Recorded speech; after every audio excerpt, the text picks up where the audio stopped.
Let's return to This Week in America. Here's your host, Rick Bratton.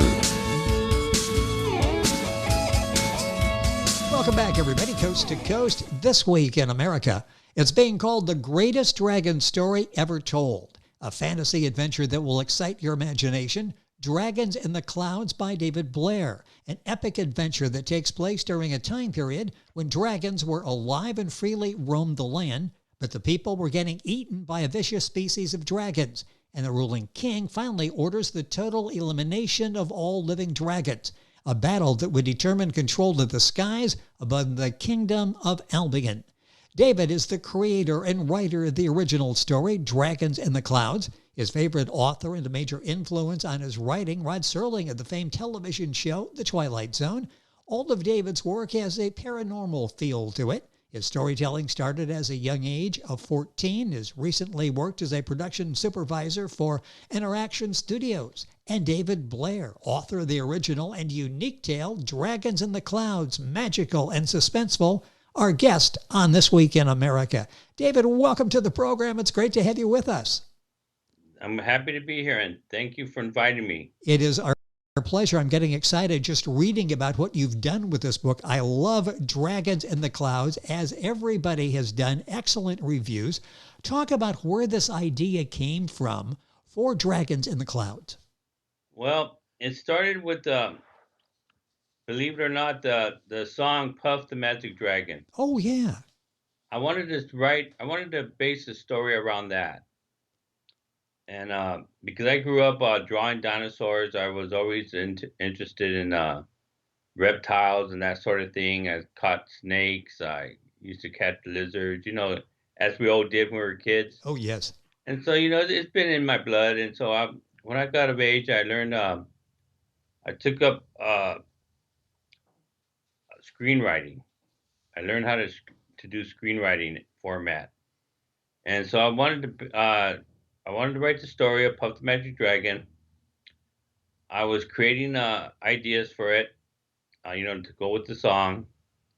And then I was having lunch with the hairdresser for a producer of Universal Studios, Kathleen Kennedy. And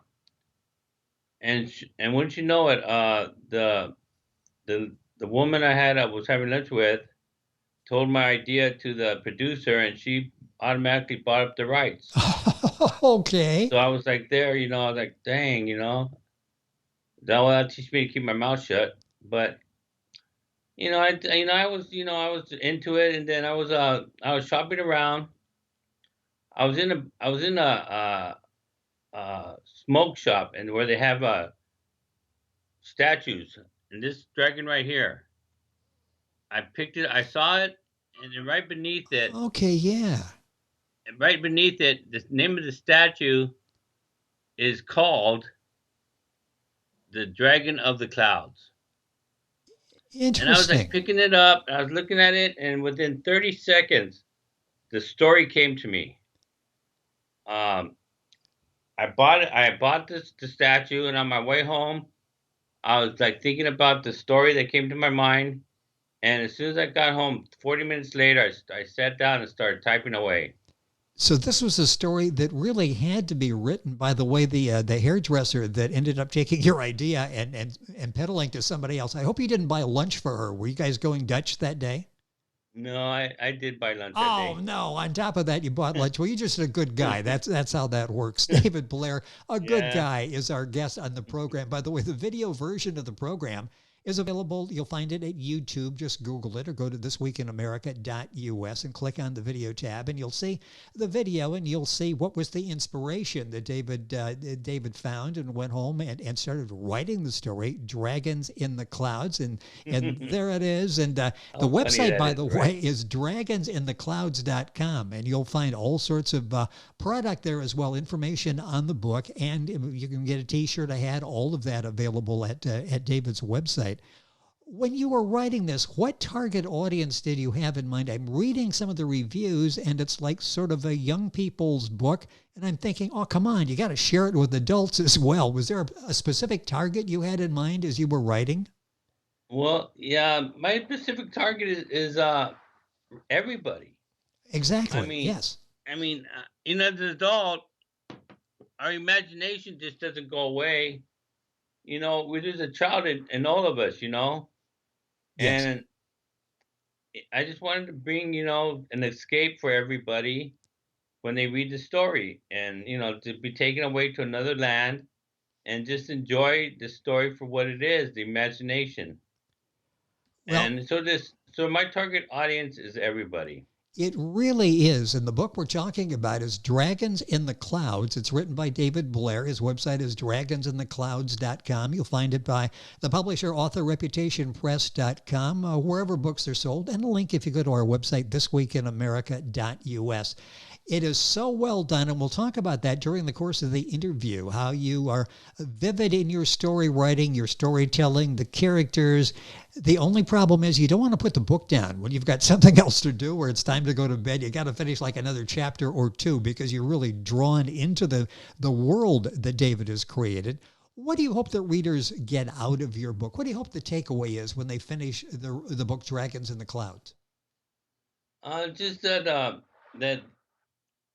you can escape your reality and just find yourself in other worlds, and go on vacation without leaving your living room. I just want people to be interested in books, and just you don't have to go on extravagant vacations to get away from your day-to-day routine. You can just pick up a book and find yourself in another world. And you can do that anytime you want to. That's the beauty of books. And in this book, if you want to escape for a few hours, you can easily do that with David's book. It's David Blair, Dragons in the Clouds. What are the future goals for this book? And we'll talk about it specifically here in a minute. But I mentioned vividly drawn characters and a world and storytelling. Do you see this as being a movie of some kind? Yes, it is. I definitely see it. I Because I did write it as a screenplay. My I have worked in the production for a movie called Tweegans and Leprechauns, and so movies is my background. And yes, I would love, that is my goal, Well, to you see can it produced. I did leave the ending open so there can be a sequel written, so it can continue the adventure. The main character is a small dragon, Roggle, who is your best friend, your loyal friend. Like a kid with a dog, pet dog that like Lassie. I kind of based Roggle on a character type of Lassie, where he'll come to the rescue and save the day. it's the book is so I mentioned vivid and I've used that word a couple of times and that's really the case. Talk about that aspect of it. It's almost I can see that storytelling background there that you know how to present this in a visual way, whether it's a book or hopefully in a motion picture where the pages, the words on the pages come alive, don't they? Yes, they do. Yeah, I do description of the landscape and the surroundings. I do leave my characters' descriptions vague, because I want my readers to picture themselves in the story. I don't want, like a big brawly man comes in, or a beautiful young woman. I describe my characters vague, so any reader can picture themselves as that character. And to me, that's important for everyone to find themselves in the stories I write. And you do that so well by tapping into our imagination. And five people will read the book and maybe come up with five different interpretations of a character. And that's by design by the author, David Blair. His website is dragonsintheclouds.com. Book available at authorreputationpress.com as well. Wherever books are sold, you can link on by going to our website, thisweekinamerica.us. I mentioned briefly your background. Talk about this because this is something you've been doing since age 14. You were really interested in and influenced by a number of people. Talk about your background. Yes, I did grow up watching The Twilight Zone. I was so captured by the writing of Rod Sterling, how he can make the impossible seem real. and you would like wonder, if these things can really happen. And so when I was in eighth grade, I did get involved in student films. I wrote, directed, and starred in a film that we called Destination Destiny, which was a lot of fun. We built a set, a spaceship made out of wood and tinfoil. We did that right in the class. We made a capsule. We did a dashboard with a bunch of lights. It was quite the experience. In the eighth grade, that was a lot of fun, and we had our own Academy Awards too. Um, Unfortunately, I did win an award for the set decoration, but I guess my acting wasn't quite up to par yet.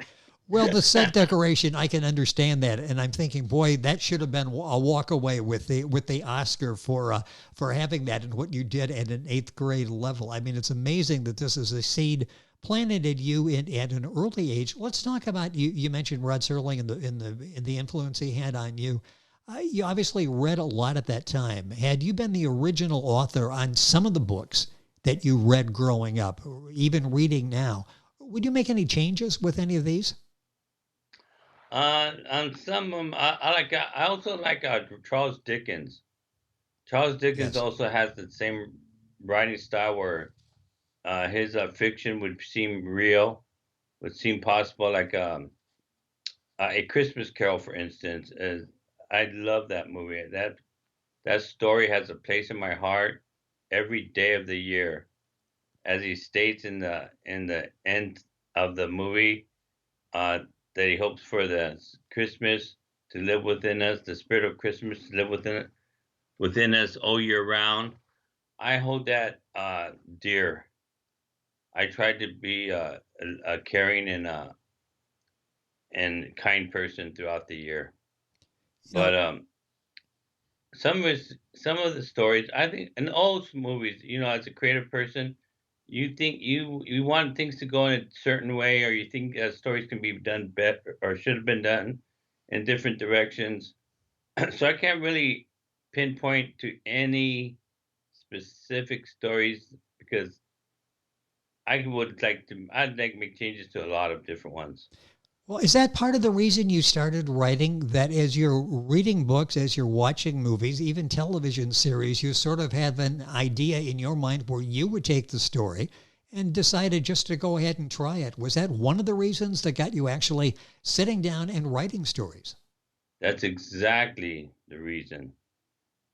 I said, I can do this, or oh, you kind of kick yourself, like, why did you do that? You know what? Why did And I have, yes,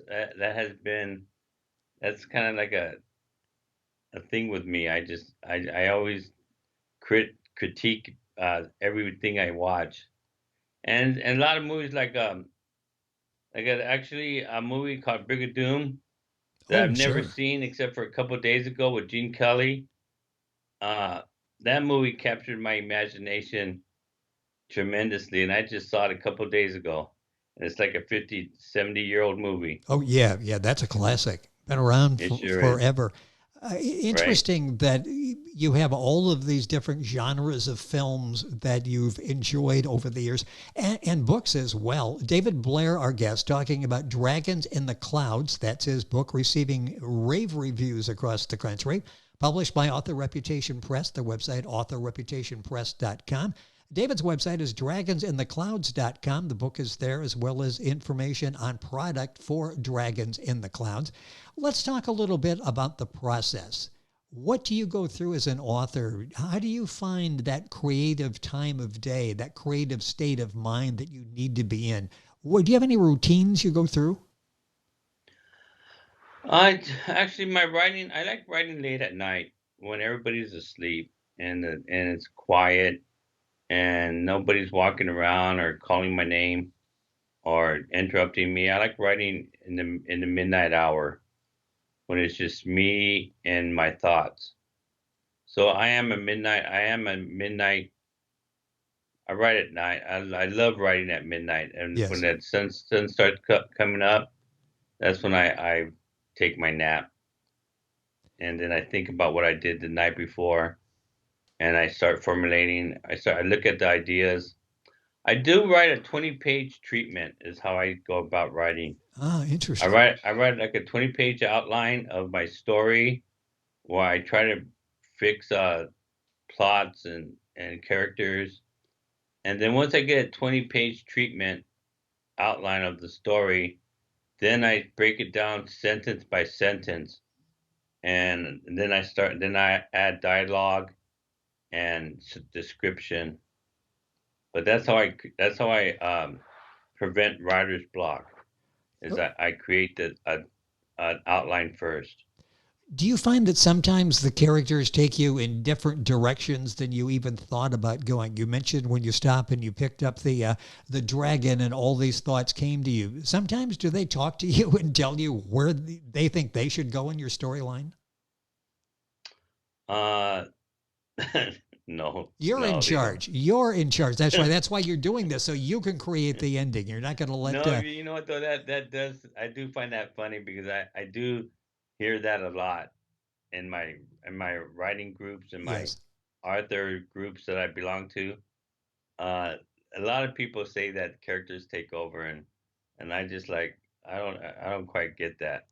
You run a tighter ship than many people who let them get away with that. If they give you too much grief, you're just going to write them out of the book, right? I mean, you don't have to keep a character in there. All of a sudden, they're a victim of something.